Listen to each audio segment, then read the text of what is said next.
Patuloy na nagbibigay serbisyo. Pag-asa at saya. GMA Regional TV. Kapuso ng bawat Pilipino.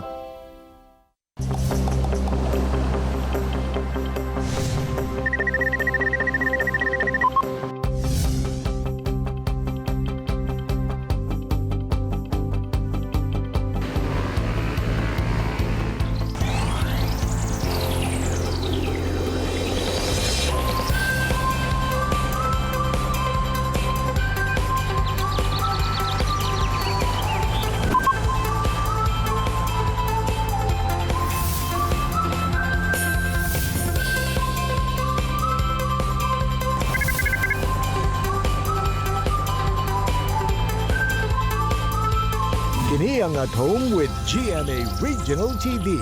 Maayong Huwebes sa buntag mga kapuso sa tibuok Mindanao. Kamustahon usa nato nga atong mga kapuso sa Omar ug Maimbong sa Sulu Province. Say maayong buntag. Maayong buntag sab Jill, ato sab kumustahon ang atong mga kapuso sa Bonifacio ug Calamba sa Misamis Occidental Province.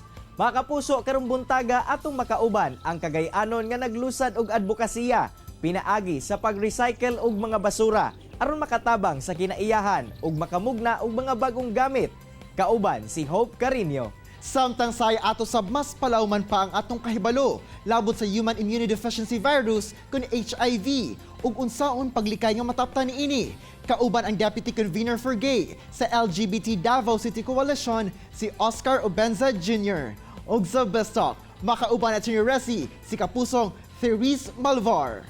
Mga kapuso, nasayod ba mo nga nakuha sa Mindanao ang Guinness World Record sa pinakadaghang natanom nga punuan sa kahoy sa usa lang ka adlaw? Gipahigayon ang one-day event tree planting activity nga gitawag nga Treevolution Greening Mindanao. Ang maong proyekto gi-organize sa Mindanao Development Authority ug Department of Environment and Natural Resources ug sumala sa datos sa Guinness World Record kapin 2,294,629 ka mga kahoy ang natanom sa 122,186 ka mga individual nga nisalmot sa maong event.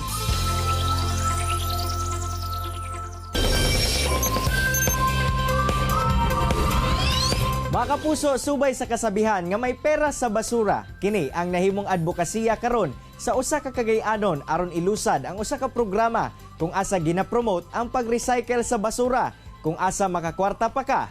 Paunsa ka kini? Kana ang atong sayron kauban si Sir Hope Carino dinhi sa Cagayan de Oro City. Sir Hope, maayong buntag og dayon sa At Home with GMA Regional TV. Kamusta, sir? Maayong buntag pod, Sir Cyril, og sa tanan nato nga kapuso Mindanaoan nga nag-view karon sa At Home with GMA Regional TV.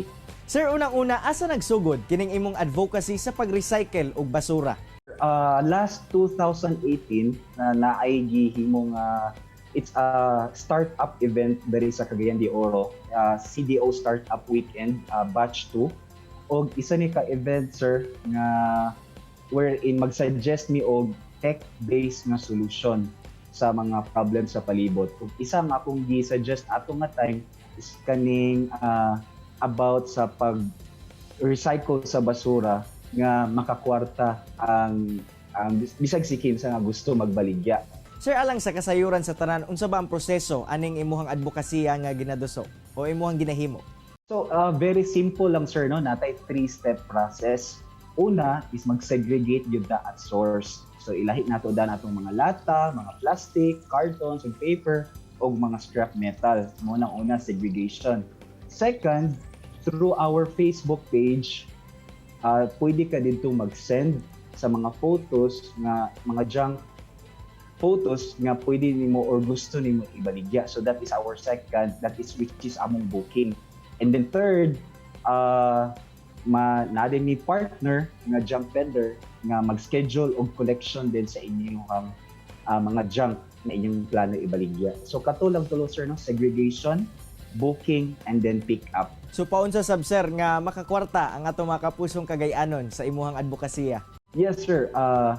Mas maayo, sir, no, since waste is a problem or it concerns everyone. mas maayo siguro nga tapuko nato ang atong mga junk nga plano ibaligya. So kaning mga junk nga, like for example, pet bottles, mga cartons and plastics, natay corresponding rate ani per kilo.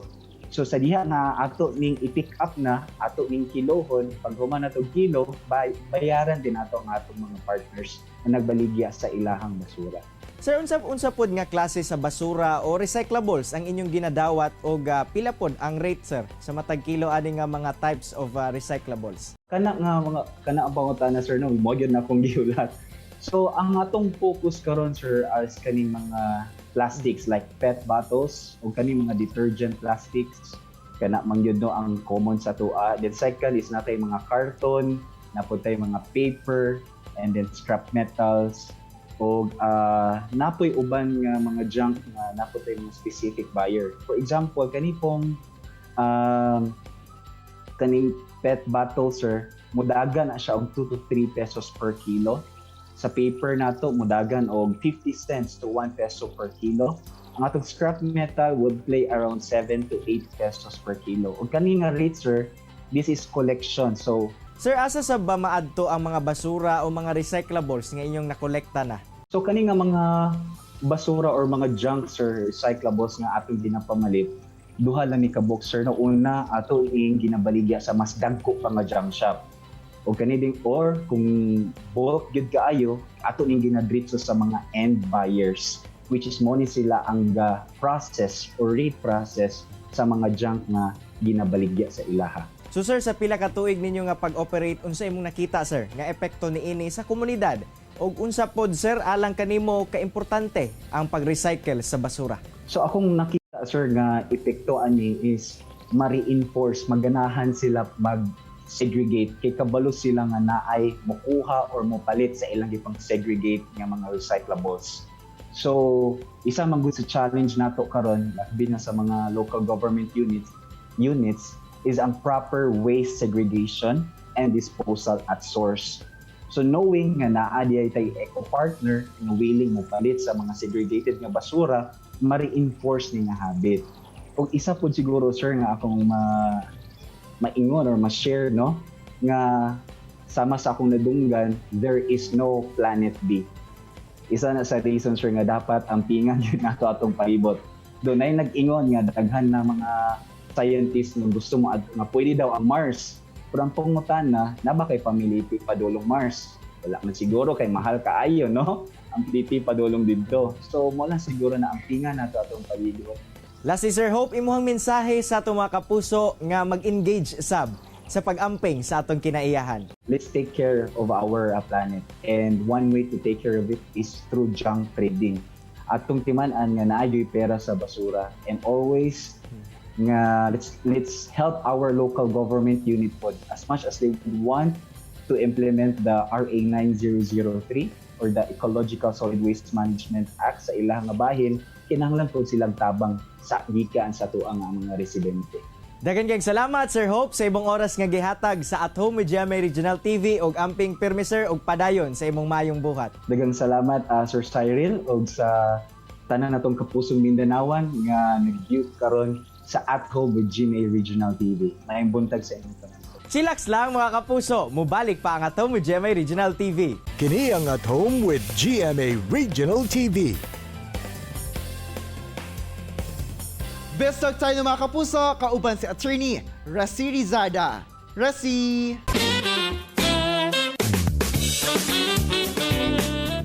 Thanks, Arjo! May buntag mga kapuso ug welcome to Best Talk. Kadug buntaga atong makauban si Lala sa upcoming GMA Afternoon Prime teleserye na Babawiin Ko Ang Lahat. Walay lain pa kundi ang award-winning actress na si Therese Malvar. May buntag Therese and welcome sa At Home with GMA Regional TV. Kumusta ka? Okay na okay po at maayong buntag mga kapuso sa Mindanao and Attorney. I hope you're all good there. We're all good and we're so happy to have you here on the show. Siyempre, congratulations dahil sa 2020, you won Best Young Actress sa 7th Urduha Heritage Film Awards 2020. How do you feel? First, thank you. Thank you so much. I feel really honored kasi Distance has been one of my favorite films to do so far. Kasi sobrang challenging siya. Onti lang yung lines namin, puro eye acting and nuances. And I'm really happy na I was recognized sa Urduha Film Festival with the help of course, my director Percy Intalan and the whole staff and crew of Distance. Kaya I'm really grateful for the award. Napaka-curious namin dun sa ano ba yung eye acting na sinasabi mo, Therese. Pwede bang may memorable line ba from Distance that, favorite mo? Ano siya, parang medyo spoiler siya in a way. Ano ba gusto mo? Ano ba ginagawa mo dito? Bakit ka ba talaga andito? Mga ganon. What? Tapos, galitan, ganyan. So, you guys have to watch it. Nako, abangan namin yan.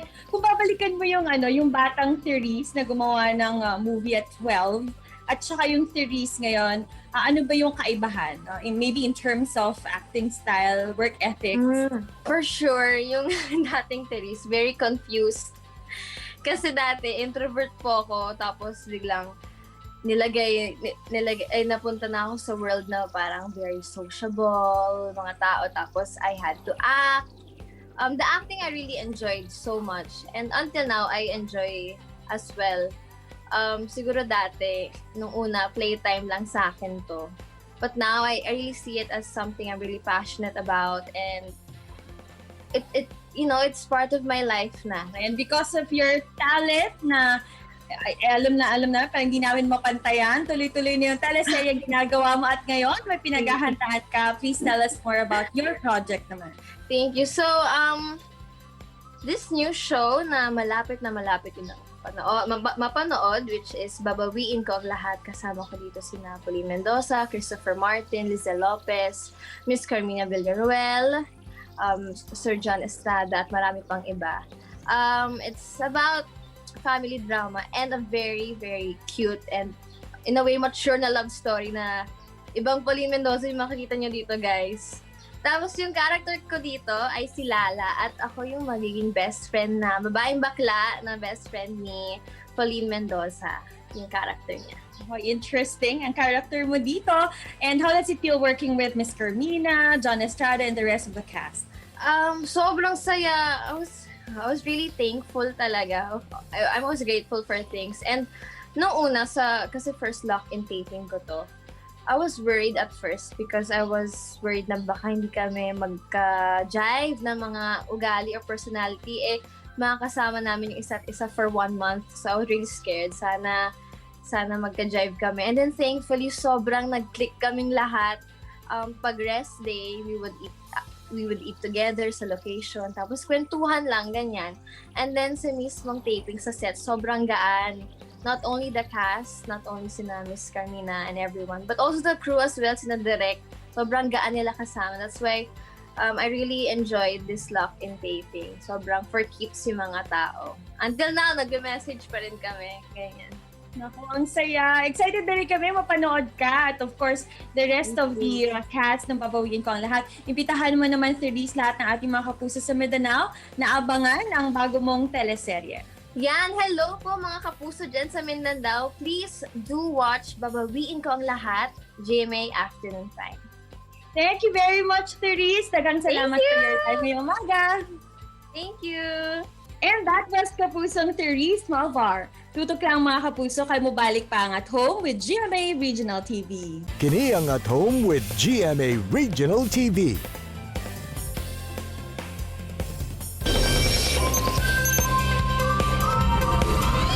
Mga kapuso, karong buntaga atong makauban ang Deputy Convener for Gay sa LGBT Davao City Coalition nga si Oscar Obenza Jr. aron mas palapdan pa ang atong kahibalo ug mga pamaagi aron malikay sa human immunodeficiency virus kon HIV. Sir Oscar, may buntag og dayon sa At Home with GMA Regional TV. Kamusta, sir? Hi, GL. I'm okay. I'm doing fine. Thank you for asking. May buntag sa tanan mga kapuso nato sa Mindanao at sa entire Mindanao. I hope you're doing all well.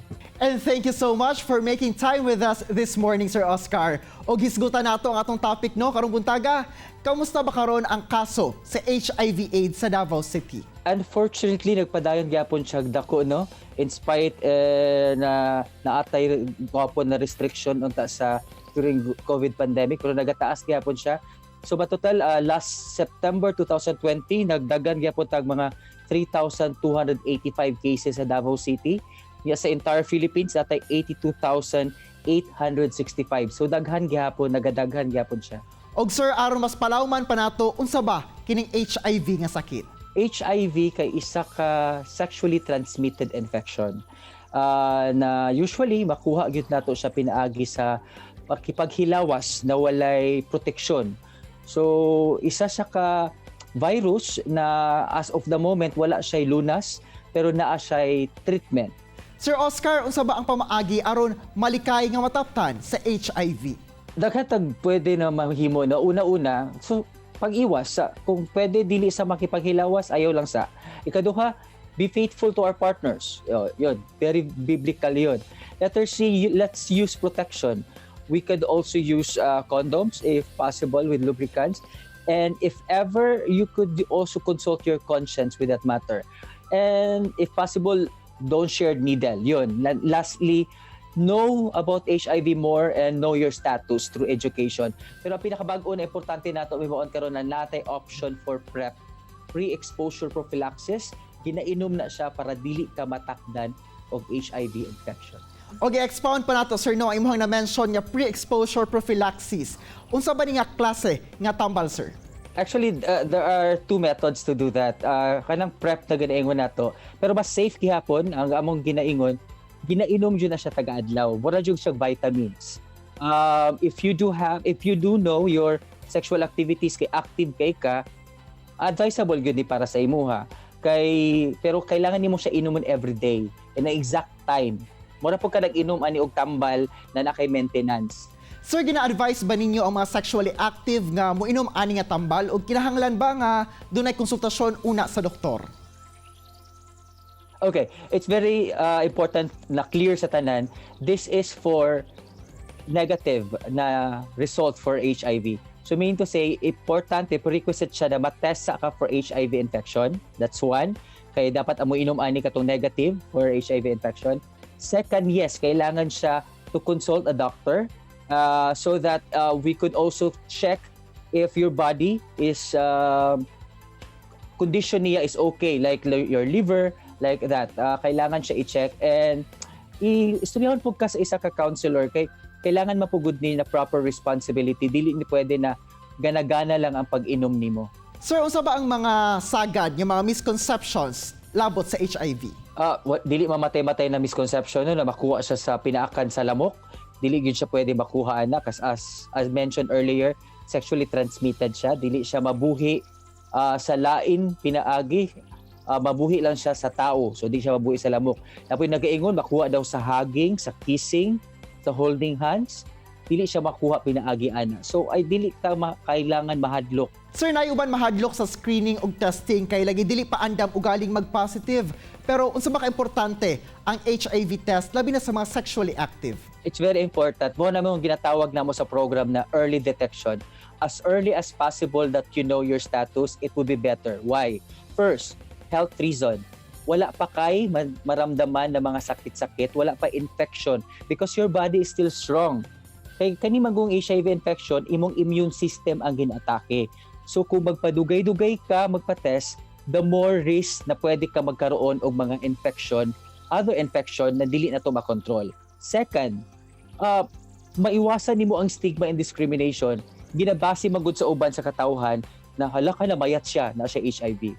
Hala nagsakit-sakit siya na siya HIV. So pwede nimo na maiwasan kay confidential man ang result. Only you would know or your family would know. Muna tong ginaingon. And then lastly, dili intawon death penalty sa HIV infection. Once you take the treatment, you will go into get well.